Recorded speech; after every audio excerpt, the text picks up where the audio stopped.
Witam Państwa serdecznie.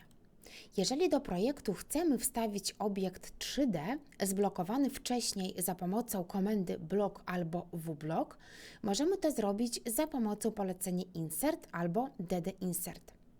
Wpiszemy więc na przykład insert i zaakceptujemy klawiszem Enter. Pojawi nam się okno. Jeżeli chodzi o nazwę bloku, zawsze to będzie ostatnio użyty model 3D. Jeżeli nie chcemy tego modelu, wejdziemy w Przeglądaj, u mnie akurat w Pulpit i wyszukamy inną pufę, która nas interesuje.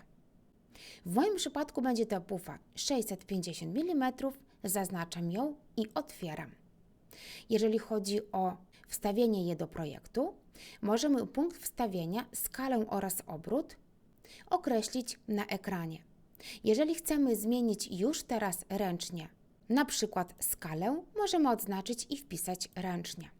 Wszystko akceptujemy za pomocą przycisku Wstaw.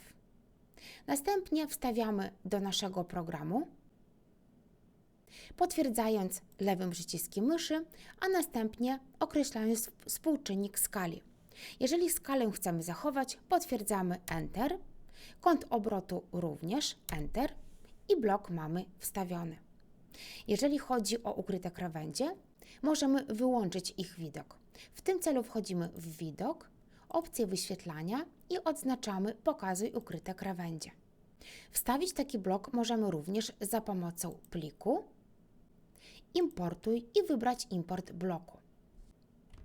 Model 3D, który wstawiliśmy do projektu, jest już widoczny w wizualizacji. Dziękuję Państwu za uwagę.